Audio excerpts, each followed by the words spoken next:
I don't actually have a chart for the time of this recording, but one specific prediction that came up for the bisextile of Pluto, Uranus, and Neptune is, of course, explosions in oil reserves. So gas reserves, oil reserves, leakage and exposure, because I was so concentrated on A-bombs. And I'm like, oh my God, how come I never thought about that? Because that's the kind of thing that really changes the game when you want to, change the international scene.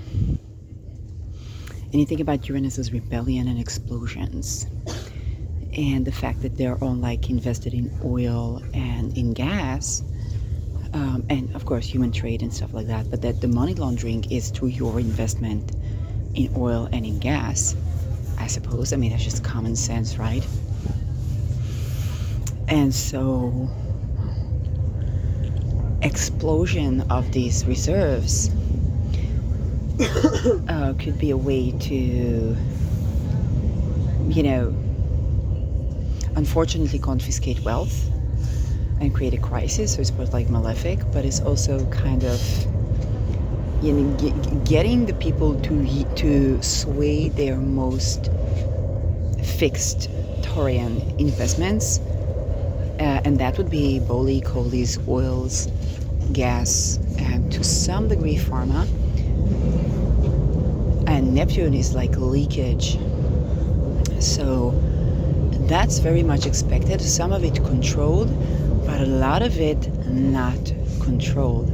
Think about a country. If you don't want to be invaded, one good thing would be to explode oil reserves or gas reserves. And I think about the apartment I was living in. It was like 2 meters from Jordan, next to the Dead Sea, at the top of the hill, in a village where I knew when I was sitting on the soil that deep in the ground there are gas reserves and oil reserves. So they're in it for that. But I would predict explosions, okay? Some controlled, some not controlled, because like, hey, somebody, let's say global government coming to invade your area, and they're in it for the gas, they're in it for the oil. If you exploded that, it's the equivalent to the Russian ravished soil method. Especially if if you're using solar energy, you hardly need that. I was just saying, and when we invest in that, I'm not talking about like the ecosystem, even because I'm not an expert on that versus that, but I'm definitely saying that when you invest in that, the forces that currently utilize those resources are perpetuating everlasting war that enslaves people. And so exploding oil reserves. Also, when I think about the border between Lebanon and Israel, where they found the gas, okay, then I do predict that there are going to be both controlled and uncontrolled things, because that changes the entire scene. Okay, that's like, hey, if you want to get the U.S. to have a big failed army situation, it's kind of like allow it to begin to invade and then explode the dumb fucking reason of why it invaded. That's an overkill on an overkill, but you gotta evacuate people. And we're thinking about confiscating oil reserves and gas reserves. When you think about solar energy or even fusion energy, which I don't like, but that's a replacement for that. So exploding, we're gonna see that as a war tactic to explode oil reserves of countries and gas reserves of countries. And I think they would use the excuse of they had an A-bomb, which may or may not be true, because then you have the missiles that basically penetrate a bunker, and you need those to go deep into the soil and explode what the natural resources are.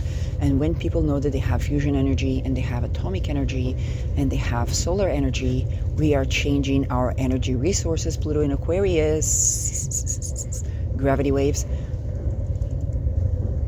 That means we although it is on a fixed fire center, burning gas, but this also means that the controlling for that would be by making that not useful. So we're both fighting for that, but a change in the energy source, like fusion or like, which is Chernobyl, okay, just it's not idealizing fusion, or solar or wind energy or the various forms that you can burn poop and light your building, okay? That's very Pluto Aquarius, that's very Pluto in general. And when we're changing up the source of energy, we can get rid, just like we can get rid of population, we can get rid of, not that it's favored, but that's unfortunately what they plan, but we can also get rid of oil reserves and gas reserves in the soil, and that becomes a place where we can both deprive a country from its resources, and it sounds like a bad thing, but think about countries that enslave people. And there's a concept called the curse of natural resources in politics, which basically means that a country that does not rely on taxation for funding its government will not need its people. That's currently the case, right? Israel discovered gas in 2008, 9, 10, and civil rights went bonkers. It's not like they didn't know that there is, but the actual searching and discovering and said, oh, we have,